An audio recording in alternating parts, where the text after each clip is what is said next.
अगस्त को जब से अमेरिकी स्पीकर नैन्सी पेलोसी ताइवान के दौरे से लौटी हैं, पूर्वी एशिया में तनाव का माहौल बना हुआ है। चीन और ताइवान के बीच लगातार माहौल बिगड़ता जा रहा है। नमस्कार, मैं हूं हिबा जावेद और आप देख रहे हैं TV9 भारतवर्ष का डिजिटल प्लेटफॉर्म।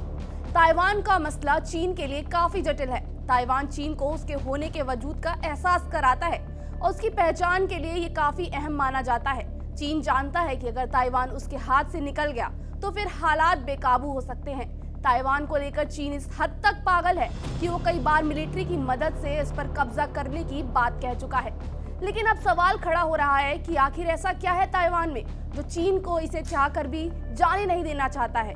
इसका जवाब है सीमाई वर्चस्व। विदेश नीति के जानकारों की माने तो अगर चीन ने ताइवान को आजाद देश घोषित कर दिया तो फिर उसके सामने शिनजियांग, तिब्बत और इनर मंगोलिया का सवाल भी खड़ा हो जाएगा।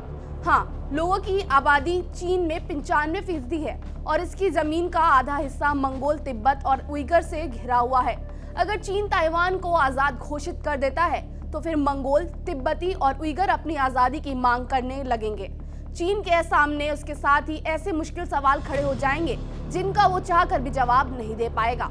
इसके अलावा ताइवान के हाथ से जाने से चीन भी किनारे हो जाएगा। अंतर्राष्ट्रीय स्तर पर उस पर इतना दबाव बढ़ जाएगा जिसके बाद उसने अपनी ही घर में कई लोगों की बातों का मानना पड़ जाएगा। जब तक ताइवान की आजादी की मांग बाहर से उठती है उससे निपटा जा सकता है, लेकिन अगर यही मांग देश के अंदर से उठने लगेगी तो फिर चीन के लिए स्थिति को संभालना मुश्किल हो जाएगा। इसके अलावा दूसरे देशों की सीमा पर चीन के कब्जे को लेकर भी सवाल होने लगेंगे। चीन के वर्तमान नक्शे में तिब्बत, शिनजियांग और इनर मंगोलिया उसकी सीमा में है और ये सभी किंग राजशाही के अंदर आते हैं। साल 1911 में जब इनका पतन हुआ तो चीन ने इन पर कब्जा कर लिया। ऐसे में अगर चीन इन सभी सीमाओं पर अपना दावा छोड़ देता है तो फिर इनर मंगोलिया, तिब्बत या फिर शिनजियांग में रह रही हान आबादी का क्या होगा।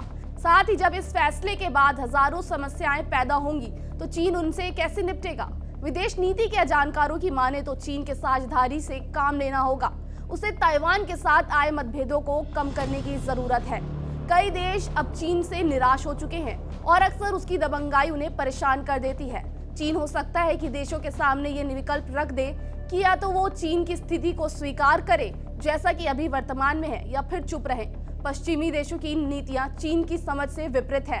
हांगकांग हो या साउथ चाइना सी, चीन अक्सर अपनी विस्तारवादी नीतियों का प्रदर्शन करता रहता है।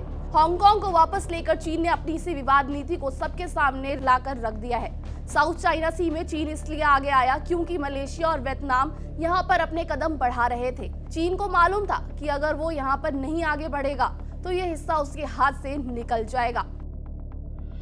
तो इस रिपोर्ट में इतना ही। देश दुनिया की तमाम बड़ी खबरों के लिए बने रहिए हमारे साथ, देखते रहिए TV9 भारतवर्ष।